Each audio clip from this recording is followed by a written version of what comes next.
A consultant dermatologist, and I have a special interest in psychodermatology. Can everybody hear me actually? No. No, it's the music. Oh, there's music in there. I'll just... yes? Lots of thumbs up, lots of smiles. Okay.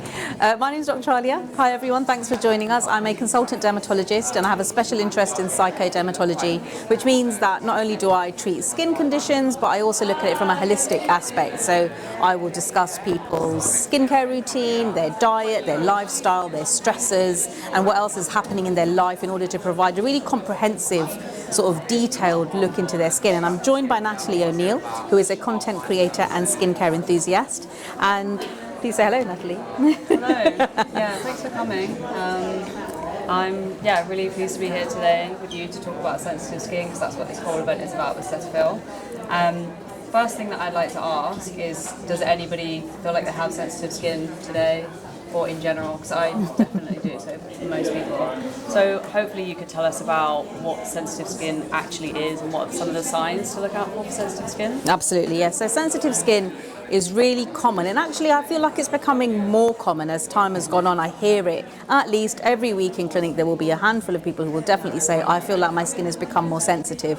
So we know that this problem affects about 70% of people worldwide, so that's a lot of people, and it can vary between people what you're experiencing. So it can affect anybody at any age, any skin type, any skin tone, and it can feel like, for example, stinging or burning or inflammation if you have light skin, redness or warmness, a warm feeling in the face. And it can be really psychologically debilitating, which is why it's something that really interests me, because sometimes there's not much to see. So for example, you may be experiencing a lot of skin sensations, but you go and see someone, they're like, no, I don't actually know what it is that you're talking about, because I can't see that you've definitely got acne or you've definitely got rosacea, but this sort of sensitivity that you're describing, I don't identify with it. So it is not only physically impacting, but it's also emotionally impacting. And people's triggers will vary, so it may be something that you can really tightly define. Oh, I made some poor lifestyle choices and that's why this is happening to me. You know, I wasn't sleeping well, I wasn't eating well, I was really stressed, I moved house, for example. But sometimes it can be environmental, you know, changes in the weather, it can be hormonal. So what I'm trying to say is triggers for sensitive skin don't always have to be the same for everyone, and it can be almost anything. And what I see in clinic a lot, and I don't know if people maybe contact you via social media to talk about this, is that when they have sensitive skin, people will either stop using everything and they'll just be splashing a few drops of water on their face and saying, well, that's all I can do because everything triggers my skin. Or there will be people who are just using a few very simple products, but they're not doing anything for them. They're not making the problem any better, but they're just not making it worse. So then my job in that situation is to sort of redesign their skincare to see if we can support their skin barrier better, because that's what we're trying to do. We're trying to look at your skin barrier in more detail, try and restore it, try and repair it, make it more resilient. And from a skincare perspective, so in terms of products, what would you recommend to someone who's dealing with sensitive skin? Because me, personally, I definitely have sensitive skin, but it presents, like you were saying, in quite unusual ways. Because I currently, my skin's pretty happy, but I also have perioral dermatitis, which I don't know if anybody else has that. Okay, I'm alone there. It is quite common though. It is a common... Maybe not here, yeah. But you probably see that all the time. Yes, It's where you get like a rash around your mouth that's quite persistent. And I feel like even though the rash isn't visible, I haven't had the rash in a long time, I can still sense it. Yes. And it's almost like I'm not sure that's ever going to go away. Yeah, no, I completely identify with that, and I've definitely heard it from my patients and clients who come to see me. So when we're talking about sensitivity, and I mentioned the skin barrier, and you know, I think you all probably you know what the skin barrier is now. Like I was saying earlier as well, 10 years ago, nobody spoke about the skin barrier apart from the dermatologist. But now everybody's talking about it, which is great. We want to see that, we want to hear it. So when you have sensitive skin and we're building a skincare regime, the things that I'm talking about are the simple things. So, you know, cleansing effectively, moisturizing, having UV protection, getting your skin into a good place with the basics, and then you can add other products in according to whatever your needs are. So I feel like those three things are really important. And do you find, because obviously we've gone through different trends in skincare, so we had the 10-step routine with like 5 different toners, which I never did. But I know some people, they do that and they love that, and I think if that works for them, that's cool. But I find that streamlining my routine and having less products just works better for me. Obviously everyone's different, but do you find when you see patients, a lot of the time you maybe have to suggest that they use less products? Yes, this happens a lot. And obviously when people will come to me because they need help, so not everybody will come, but yes, they'll come with a bag of things and they will like, well, I've used this and this and this and this. And this is the thing that we have to also be really careful about, because we're obviously, yes, people are more likely to follow trends, but what I normally say is we need to reset almost. So take a step back, get the basics right and add things back in. And every product in your regime should have its place. So why is it there? Is it there just because you saw someone else using it, or is it there because it's actually adding something to your skin, or is it actually making your skin look the way you want it to look? So these things we have to, you know, really sort of refine when we're talking about skincare. And yes, look, 10-step regimes are very popular, they're common now. If it works, I completely agree with what you said. If it works for someone and it's going great for them, fine, but I often find that the basics, if you get those right, then you can work up. And what steps do you think should be in a basic routine versus what's maybe less essential? Sure. So as I mentioned, people will often, when they have sensitive skin, will stop using everything and, you know, water only, but that's not enough because we still need to clean our skin. So cleanser, really important, because you need to remove all the dirt, debris, sweat, oil, viruses, bacteria, the millions of things that live on our skin that does need removing. So I think cleansers, especially if you have sensitive skin, look for formulations that feel nice. So, you know, really hydrating formulations that, you know, you wipe on or rub in nicely, enjoy that cleansing moment, and you're able to wash away easily. And then moisturizers depends on people's skin a little bit. So some people will say, well, actually, I find that I get oily easily, or some people are more dry. So then I always say, play with the texture, go for something lighter if you feel like you get oily. So don't be scared to use moisturizer, because remember what it's doing. It's hydrating your skin. So it's repairing and restoring your skin barrier, and then your skin will become more resilient. So don't necessarily skip that step. And of course, UV protection, because we're not only worried about skin cancer, there are other things that can happen because of the climate, because of the sun, and we need to think about that. We want our skin to be less fragile, we want our skin to be able to withstand the elements, and UV protection can really help with that. So, I mean, some of the products that we're obviously here with Cetaphil today, so we will talk about some of their products, but the Gentle Skin Cleanser, which you all in your goodie bags should have a full-size sample of, is a great example of something that someone with sensitive skin can use. It's a hero product. It's been around since 1947. It was one of the first products they launched. And it's a product that contains really key ingredients. So it's got niacinamide, which is anti-inflammatory. It also can have some pigment fading properties as well, oil control, and then it's got hydrating ingredients like panthenol, like glycerin. So you're not only cleaning your skins and making a more effective skin barrier, you're also hydrating it at the same time, which is really important. I find the moisturiser that I use every day, I must have gone through, I've been using it since 2020, and I remember when I went to go buy it, because I had loads of closed comedones, and I was looking for something that wouldn't clog my pores. Obviously, what clogs your pores is different for everyone, but I'd identified it on the website and I'd walked to the shop to be like, I hope this works for me. Because you know when you're looking for a product and you're in a jam because you feel like there's nothing that you can use. And that moisturiser I feel like is light but very hydrating, and I feel like I can use that under a sunscreen as well. Yes. Do you feel like sunscreen is something that should be used alone, or do you have any rules around using sunscreen with moisturiser or without moisturiser, for example? Yeah, I mean, I don't have any set rules, because actually the formulation and the way that you use sunscreen and the way that you're going to use it every single day is going to be the best way. So what I normally say is, yes, you should try and have separate sunscreen and separate moisturiser, but if your moisturiser contains sunscreen, great, that's an added protection. But I would, do your serums or cleanse, do your serums or whatever other actives you want to use in the morning. Then if you want to use a moisturiser, then you can put your sunscreen. Some sunscreens have very hydrating formulations anyway. And then after that, if you want to put makeup on. So that would be my sort of regime. But generally, I would say sunscreen in some shape, way, or form every single day, even in winter, even when it's cloudy, even if you're not going out. If you can see in front of you, that means there is light. So therefore, you need to protect your skin. Yeah, that makes sense. And when people are looking for skincare in a shop, because lots of people, I think a lot of people, maybe 5 years ago, people were going into shops, buying skincare and not looking at the ingredients list. I feel like probably most people in this room are looking at ingredients lists now. So are there any ingredients that you would suggest to look for people with sensitive skin, but also maybe to avoid? Or Yeah, sure. So when you have sensitive skin, then it's important to look for those hydrating ingredients. So the way I describe the skin barrier, and I know I'm probably speaking to the converted anyway, is like a brick wall. So you've got your bricks and then you've got the mortar in between the bricks. And if you have a compromised skin barrier or a dysfunctional skin barrier, then those bits of mortar, they're missing. So you have gaps in that wall. What that means is that you're losing water from your skin, you're losing the good fats from your skin much more easily.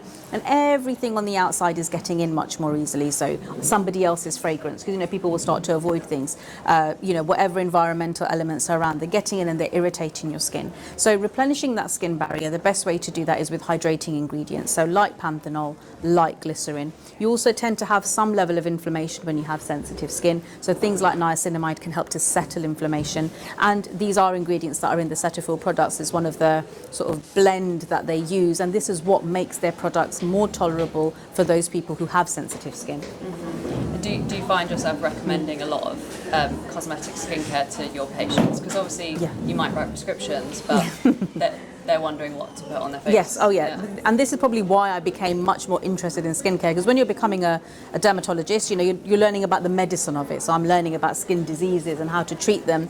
But actually one of the last questions in the consultation would always be, oh, and by the way, even, I've got acne or I've got rosacea or whatever skin can do, I've got eczema, but also what can I use, to wash my face? And Cetaphil was one of the brands as a trainee, which was quite a long time ago now, that was always around. So it is something that we sort of leaned towards, and there's a lot of science with Cetaphil, which is what a lot of dermatologists like, and especially I like. They've been around for over 75 years. I've talked about the Gentle Skin Cleanser as the hero product. They've done over 550 clinical studies. They've tested on over 32,000 patients. That's a lot of science. So yes, people will ask for skincare advice, and it's something that I tend to give out with almost every single consultation. And I've learned now not to generalize. So before I would maybe with a younger or a teenage patient, I would talk more about skincare, and I may not talk about it to a male patient, but now I'm across the board. Everyone, no matter what age, skin type, skin tone, whatever, everybody gets a skincare consult when they come to see me. Yeah, I mean, it's so important because there's not many people who are just waking up and not using skincare. Exactly. Probably a lot less popular to have a skincare routine 10 years ago, but I think everyone in this room probably has one. Does anyone have a favourite Cetaphil product or any questions about any of the products that we've been talking about? I guess, like go moisturiser. ahead. Well, I don't have a question. It's just that's just my. Is it the light one, the hydrating moisturiser? I love that. It's got avocado oil. It's quite a nice light formulation, and during the hot spell I used it a lot because I didn't want my skin to look greasy, but it still needed moisture, so I used that. I quite like the exfoliating range, so if you have a chance to go upstairs and have a look, because they've got a triple acid blend which is suitable for sensitive skin. So that's something that people with sensitive skin will say that, oh, I can't use skincare because my skin is sensitive, or I can't use exfoliants because my skin is sensitive, but actually you can. They just have to be blended correctly. So they've got a triple acid blend with salicylic acid, which is there to deeply clean your pores, mandelic acid, which is really good to even skin tone, and also gluconolactone, which is a PHA, so it's an acid that's suitable for sensitive skin. And then they formulated that into a body and face wash and into a lotion. So you can, this is another thing that we need to sort of put out there, even if you have sensitive skin, you can use skincare. What you need to look for are the products that are designed for sensitive skin, that are supported by the brands that have done the research into sensitive skin, and that dermatologists also recommend. Makes total sense. And do you have any tips for putting products together into a routine, just based on everything that you mentioned? Yeah, sure. So I really say to most people, really listen to your skin. And actually, I'll see lots of patients who will have the same regime and they've had it for 10 years. And I said, no, but this is just what I use. I thought I could just use the same stuff forever because this is what suits me. But no, your skin changes. So I normally say in those categories like cleanser, moisturizer, UV protection, then think about what your concerns are. Okay, well, my concern is that actually my skin gets really warm or it gets inflamed. So then you need to think about anti-inflammatory. My concern is that actually I work in a city, I'm out, I'm battling the elements every day, I'm out and about, I'm worried about, is my skin having enough repair? So then you need to think about antioxidants. So then I sort of add things into that 3 basic steps, maybe something after the cleanser, before the moisturizer, and then something after the sunscreen, something along those lines. So these are the things that I tell people to do effectively, and make your products work for you. So I was saying this to someone earlier when I was wandering around that, like your body wash, for example, it's not just enough for me now to have a body wash that smells really nice. Yeah. I want it to work for me. I want every single product to have its place and to be working for my skin and working with my skin, so that I can be, I want to be the best version of myself. I want my skin to be the best version of itself. So I want to help myself in every way possible. Yeah. I've actually asked my followers for some questions that you could answer, and I've got them on my phone if I'm not sitting on it. And I'm excited. Yes. Good. I picked these because I thought they might be questions that other people would have, and then I will also open the floor up for more questions. So this one is, can skincare actually help in a significant way with hormonal acne? Because I think we're learning a lot more about hormonal acne lately, and I think a lot of people are like, wait, is this actually able to help me? Because Yes. if the problem is hormonal, what can cosmetic skincare do? Yeah, sure. Actually, I really like cosmetic skincare for all types of acne. So all acne is hormonal, but I know what you mean. When you've been a teenager, you've had acne, or you may or may not have had it actually, and then you're at a certain age, you're working, you're professional, you're out there, and then all of a sudden people come in because they're having spots again, and it's completely unexpected. So the medical treatments that we use for acne, they are very good. They have lots of science behind them, obviously, and they can really help the problem, but they also have a lot of potential side effects. So for example, drying of the skin or irritation. So whenever I'm prescribing for acne prone skin or breakouts or hormonal acne, I will also say, okay, and plus this is the skincare that you need to use. So I think the skincare can really help because it helps you to tolerate the medical treatment. Yeah. And it can enhance. So a lot of the treatments that I give usually are put on at night because that's when people have most time. But during the day, you still need to be able to manage. So I will say, okay, well, this is what your day regime needs to be. So I use the Cetaphil Rich Moisturizer, for example, at night time, because I will tell people to use stronger medical treatments at night, and they need the moisture overnight to make sure they're not dry in the morning. So yes, skincare, in short, skincare can help with issues like hormonal acne. If you need to have medical treatment alongside, brilliant. If you don't have it, other ingredients, azelaic acid, niacinamide, all these sorts of things can also help with acne prone skin. Yeah. If you had to pick one ingredient for that concern of hormonal acne that was topical, what would you pick? Oh, can I pick 2? So tempting to say no. Okay, no. So I Yes. think niacinamide, really important. I like it when it's blended with things though, because niacinamide on its own can be difficult to tolerate. So I'm hearing that because it suddenly became available everywhere, and then people were coming and seeing me with irritation. So I would say niacinamide because it's oil control, it's anti-pigmentation, it's anti-inflammatory. So I think that's a good combination to have. And then I do like the exfoliating acids. Okay. So I think something like salicylic acid I think is also really important. Okay. Cool. If anyone has any questions on the topics that we're talking about as well, just let me know. Just wave your hand. Yeah, or like dance. And then this one is, do you feel that it is a myth or a truth that diet impacts your skin and acne as a result? Okay, so that's a lovely question. And what we know and what we're seeing are 2 different things at the moment. So what we know about diet and about skin is limited, and that's because it hasn't been looked into enough. So I don't definitely want to say, no, there's no link. There's no link between the 2. There have been some studies. We know from, for example, studies of psoriasis, so people who have psoriasis, their skin tends to do better with a Mediterranean diet. Mediterranean diet is generally quite a healthy way of living anyway, so that's something that I try to tell people about. So I don't think it's a complete myth, and I do hear a lot from people. So when patients come to see me and they say, well, actually, I found that this food, and this food, or this combination of things makes my skin break out, that's fine. That's what's happening to them. So everybody is also individual. Your skin is individual. Your genetic mapping is individual.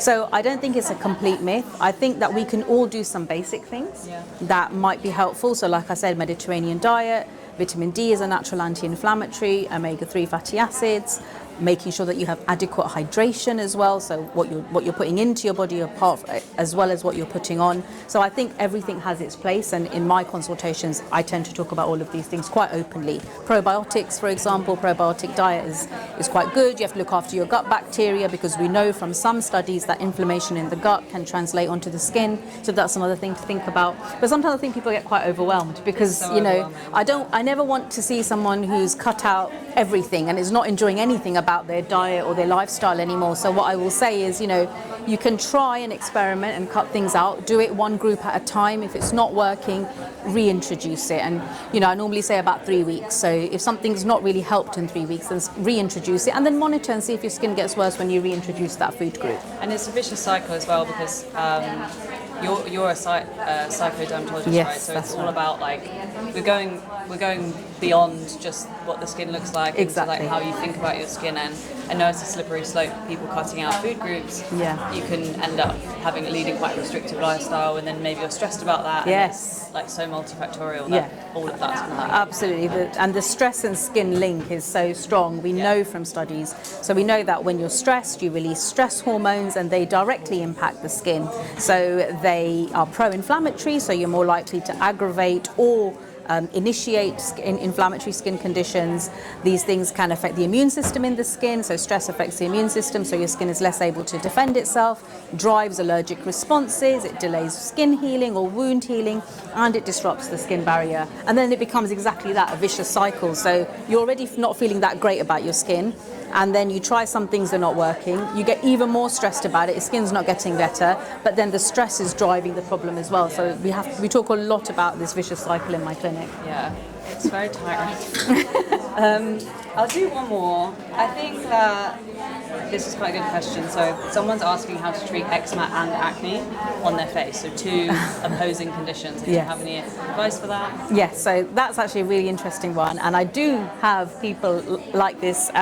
So for those patients who have eczema and acne, we have to make sure that we have to look after the skin barrier at the same time as treating acne, and a lot of acne treatments can disrupt the skin barrier or cause irritation. So with those patients, firstly, yes, I really recommend deeply hydrating regimes, so hydrating cleansers, good use of moisturizers, not ones that will aggravate. So I will say maybe use a more lightweight moisturizer, but you may need to reapply it.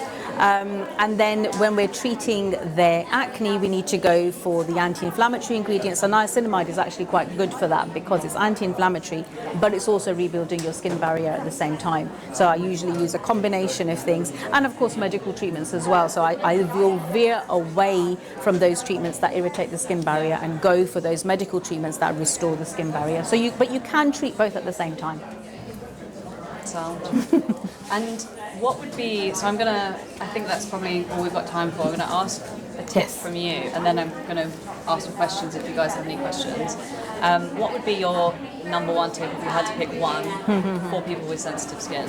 So if you've got sensitive skin, I would say you should have a good skincare regime and just go slow. So go slow when you're introducing new products. Don't be too afraid to try something. Make your basic regime, but go slow when you're adding things in. So if you've got a new cleanser, use it a couple of times a week in the beginning, then increase every so often, and then make it every day, then make it twice a day. Then with your moisturizer, do the same thing. Do the same with your UV protection. So don't feel excluded from skincare, because you're not. There are brands out there for you, like Cetaphil, for example. But what you need to do is sometimes go a little bit more slower than what the average population who does not have sensitive skin would be able to do with the same product. So go slow. That's my top tip. I think it's hard as well with social media. Before, we were just living our lives and we didn't see people using loads of different products. And yes. You get that impulse to maybe buy a new product, even if your routine's working well for you. So I think it is really hard to do that, but it is really effective. Yes, and I mean, like I said, your skin will build resilience. Normally it takes your skin about 4 weeks for most people to turn over. So if you're introducing a product, then you really need to at least use it for 4 weeks, and then I would say actually go another 8 weeks beyond that. So 12 weeks in total, 3 months, to really know if it's working for you. But you need to have patience for that, which is sometimes difficult. And you see someone on social media that looks like you, looks like they've got the same skin color as you. This makes their skin look great, therefore it will make my skin look great. So it's that vicious circle again, I think. Yeah, absolutely. Does anybody have any other questions?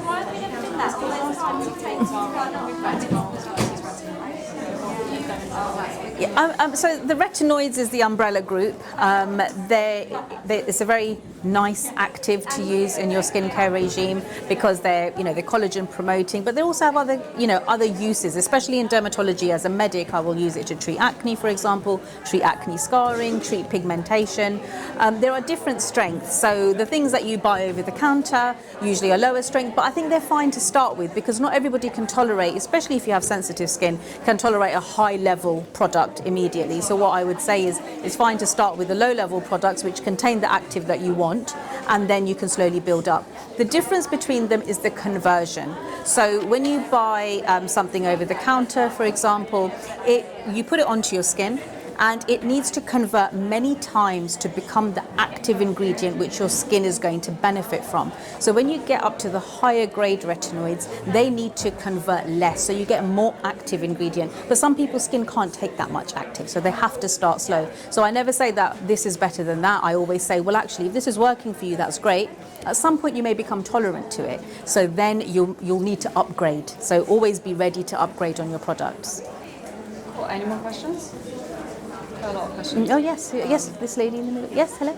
Hiya. So it's following on from what you just said. So if I'm using a product and it's working for me, but I feel that the efficacy is not as good, or myth versus fact. Yeah. Is it true that if you use a product for a year or more than a year, the efficacy of that on your skin sort of tends to recede? Is that true? It depends on the ingredient, you see. So I would say with retinoids, then yes, you do need to upgrade because your skin becomes more used to them. But it's not always the same. For example, I don't think it's the same for niacinamide, and I don't think it's the same for hydrating ingredients. So if something's not working for you anymore, you're not seeing any additional benefit, again, so you reevaluate. Do I really need to be buying this again? So, or is there a better version of this? Because obviously when people come to see me, I'll give lots of recommendations, but I'll never say you need to go and throw everything away and buy these 3, 4, 5 products. What I want you to do is you finish one, then you add in the other, finish this and add in the other. And I do say this thing about upgrading, like, move upwards in percentages, in concentrations. These are all things to think about. And I think there's a question at the back. My daughter has a condition called tuberous sclerosis. Yes.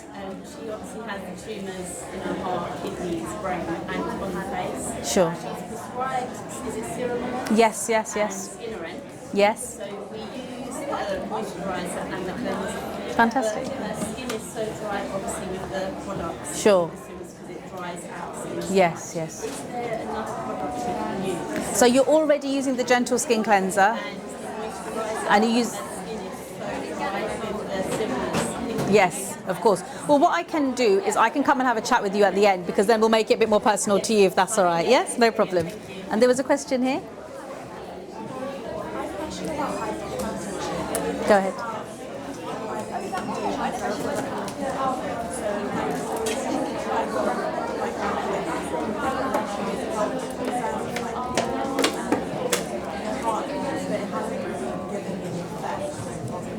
Sure. Yeah. So hyperpigmentation is something that a lot of people battle with various skin tones, so it can happen to anyone. And what I normally recommend is that you also have to change your products throughout the year. So during summer, if you've got existing hyperpigmentation, that can get worse and you can develop new pigmentation. So during summer, your regime needs to be as good as it can be. And during winter, you can have a little bit of a relax, but you still need to use pigment reducing ingredients. So when we're talking about a high level pigmentation, when we're prescribing products, we will prescribe stronger retinoid to deal with pigmentation. We will prescribe things like hydroquinone. Some people can tolerate that, some people can't, for example. And then in the more sort of summer months, I will say, okay, so now you can use the niacinamides, the vitamin C, the kojic acids, all of these things. I also think that it's, again, in your base regime. So you need to have things like exfoliating chemicals in your exfoliating products, in your cleansers. So like the cleanser I've spoken about today, the exfoliating acid cleanser, very good idea. They also have it in a leave-on form in the lotion, so that's another good idea. So again, making every product work for you effectively. Glycolic acid and all the rest, these are all fine, but you need to maybe vary across the seasons. That's the other thing that I would recommend. And you must use really good sun protection, really high-level sun protection, because all of that makes hyperpigmentation worse. Hi. If you're in an active flare-up, so if you've got an active inflammation flare-up, eczema, psoriasis, are there any ingredients we should be avoiding? When you say ingredients, you mean in skincare? Yeah. So I don't necessarily say that you have to avoid things. It depends on what your skin is feeling like. So for some people, maybe the higher strength acids may make them feel even drier or more irritated or aggravate inflammation. But then that inflammation will go away. So I don't necessarily say go and throw that out. You just put it on the side and then you use your other products at the same time. During periods of inflammation, again, look for hydrating products because your skin is losing, you're losing water, you're losing heat from your skin all the time. But I don't necessarily say you have to avoid anything. What I say is you may have to switch things up a little bit more. Cool. Any other questions or?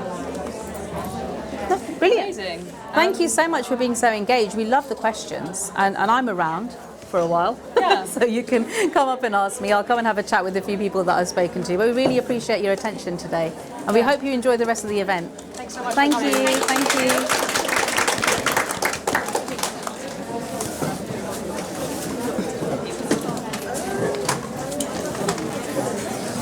Thank you. That was lovely.